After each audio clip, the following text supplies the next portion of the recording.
So I want to have this sex talk by watching Lady Gaga's music video Bad Romance and talk about the differences between love and romance. Throughout the music video, Lady Gaga talks about how I want your revenge, I want your love, I want your disease, all of these things. And at the end of the video, Lady Gaga is lying in bed next to her dead lover. Um, Apparently they've just had sex and all that's left of this man is his bones. And what I think that Lady Gaga is doing here is giving us a warning. Why is romance fun?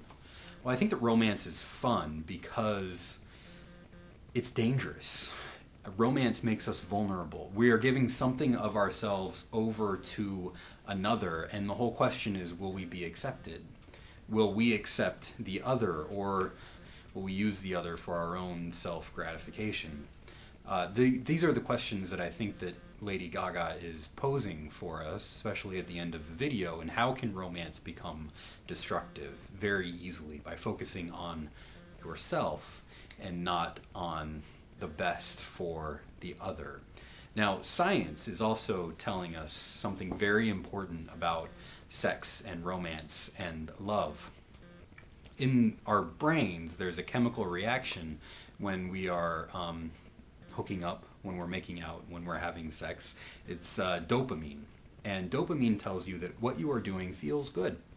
And interestingly, you get the same rush of dopamine when you're doing drugs as when you are having sex. So drugs can become addictive because of this dopamine, and so can sex become addicted because of this dopamine. It tells you that what you are doing is it feels good. Interestingly, another chemical reaction that happens in women is oxytocin, and oxytocin tells you that you are bonding with this other person, not just physically, but also emotionally. It tells you that this other person belongs to you, that you belong to one another. That's oxytocin in the woman. And in the man, it's vasopressin. Vasopressin does the same thing that oxytocin does, tells you that you belong to one another. And so our chemical reactions in our brain are telling us that we want this to be a lasting relationship. But of course, in a culture that says it's just sex, we're working against these chemical reactions, against vasopressin and oxytocin, and we become numb to what our brain is telling us we actually want. We're set up to have these lasting relationships of giving ourselves over to the other. And this is where the danger comes in, because you may not give yourself, you give yourself over to the other, but you may not be accepted by the other. And there's also kind of a rush of danger that we get from that vulnerability. But when we keep going back to that, when it becomes addictive and we keep looking for sex in other places and we become numb to oxytocin and vasopressin, that numbness isolates us from our fellow human beings and we become depressed.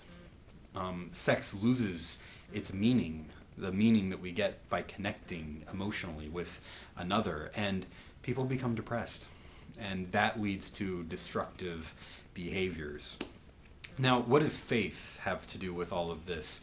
The story of Adam and Eve, when Adam and Eve become one, the Hebrew word is echad. And what echad means is multiplicity in the oneness. So the two become one, not just physically, but spiritually, emotionally. These are the ways in which Adam and Eve become one. They celebrate life together. They also mourn together. When something bad happens to one, the other one feels it. When something good happens to one, the other feels it as well. This is what it means to become one. This echad is also about love. This is what it means to love another, to become one with the other. Now, Christian tradition ends up taking this idea of love and saying that God is love. God is in a relationship of love with God's self. And Christian traditions ends up calling this the Trinity. And the word that they end up using in Greek is perichoresis. And it says that God is in this dance with God's self, this eternal dance. So the Father, the Son, and the Holy Spirit are in this eternal dance with one another. The language is very romantic. And it's also a bit sexual, because they end up saying that in order to keep monotheism, the oneness of God, that the Father and the Son and the Holy Spirit interpenetrate one another. And so this is a divine act, a spiritual act, this interpenetration of God within God's self. This has meaning for sexual experience. Sexual experience is a divine experience. It's godly. It's deeply spiritual. It has that significance for our lives. So there's no such thing as just sex. It leads us to depression and destructive behaviors. You end up viewing the person that you're having sex with as just another corpse, a dead body of bones, like Lady Gaga warns us at the end of her video. So those are my thoughts on Lady Gaga's video, science and faith, and how they all kind of come together. It's fascinating stuff, I think. So I'd love to hear your thoughts. Thanks.